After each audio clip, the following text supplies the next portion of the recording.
All right, hey everyone, welcome back to the next module. So in this particular video, we're going to identify what an ideal ad spend is for you. So there's a couple of ways to arrive at a reasonable advertising spend. One way is just based on your sales or new lead goals. Second is just based on what you're comfortable with. And the third way is to benchmark your spending based on what other salons and spas spend, which I'll share with you in just a bit as well. So the first way to arrive at a reasonable ad spend is going to be based on your goals. So here's a couple of scenarios. Let's say you want to increase new leads by 50 a month. Now, in any market, there's a cost to acquire a customer, which is fairly predictable. And that cost is primarily determined by the competition in your local market. So to calculate a rough estimate, you just look at the average cost per click from search keywords that you uncovered in your keyword research from the Google Keyword Planner, which we covered in a different video. So as an example, let's take a look at the search term hydrofacial near me, which you can see over here. So we can see in this case that a top of page bid of $6.81. Now for most salons and spas, the conversion rate from someone who clicks on the ad and books an appointment is approximately 20% of your clicks will convert to a booked appointment, which means 1 in every 5 clicks books an appointment. Now that's kind of a generality, but I think it's a fairly reasonable range. I would say anywhere from 10 to 30%. You can use 20% to split the difference there, but this is after 10 plus years through accounts throughout the country of various services. That's typically a reasonable conversion rate.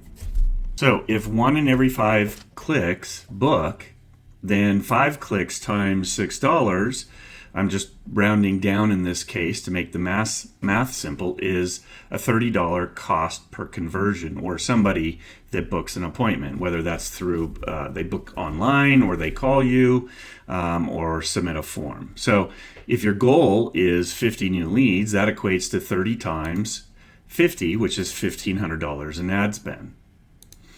So pretty straightforward. Okay, here's another example. Suppose you offer men's haircuts. The search phrase men's haircut has a top of page bid of $2.40, as you can see here. If 20% convert to a booked appointment, then that would cost approximately $12 to acquire a customer. So do this for several keywords to kind of get a range of what you can expect as a cost to acquire a new customer.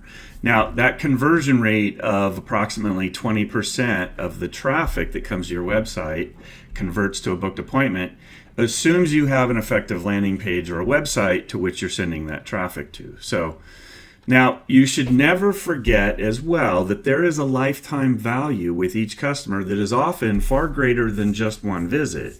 So if the cost to acquire a customer seems high based on what one appointment generates in sales for you, just know that the customer is worth more than that because they will come back for a follow-up service. And this is what we call lifetime value. And I've seen some salons or spas in very highly competitive niches actually generate leads at a break-even cost, knowing that the lifetime value of that customer is $700, $2,000, not just that one appointment. So, okay, the next way to arrive at a budget is just to look at what you're comfortable with spending or you can afford. If your budget is modest and you can only afford $500 per month, then I suggest using dayparting to focus your ad spend on only a handful of days during the week. We went over dayparting in the campaign setup, but let me walk you through it here. Okay, to enable dayparting, just click on campaigns here. Okay, so to enable dayparting, which is just having your ad only run on specific days and specific times, you're going to want to be at the campaign level here. So click on that, and then down here you will see add schedule. So go ahead and click on add schedule. Click on that blue, select a campaign. we're using that one. So you can run Mondays through Fridays. You can set specific days and times here and then save it. So I recommend dayparting for anyone that, one, has a modest budget and they want to focus it in their slowest days. Because if your budget is small and you're spreading that out, it's really hard to get a lot of traction. And the other reason you use dayparting is if you just, let's say you just have days that are slow for business. So setting dayparting can focus your budget more perhaps on those particular days. So that's how you go ahead and set dayparting. But the important thing with marketing for smaller companies is to just be consistent. Don't ever stop. The old adage of out of sight, out of mind holds true. Keep investing a part of sales back into marketing your business. Otherwise, you'll have trouble growing or even just maintaining sales and profit. So this leads me to the third way to arrive at a budget, which is just to benchmark off what other salons are doing. So you can do that as a percentage of sales. Individual locations as well that we work with spend anywhere from a low of $500 per month to a high of $15,000 or more per month towards a Google ad budget. And obviously, the higher they spend, those locations are obviously more mature and well established. Another way to estimate a reasonable budget for ad spend, again, is based on a percentage of sales. So a normal range is anywhere from 5 to 20% of sales should go back into marketing.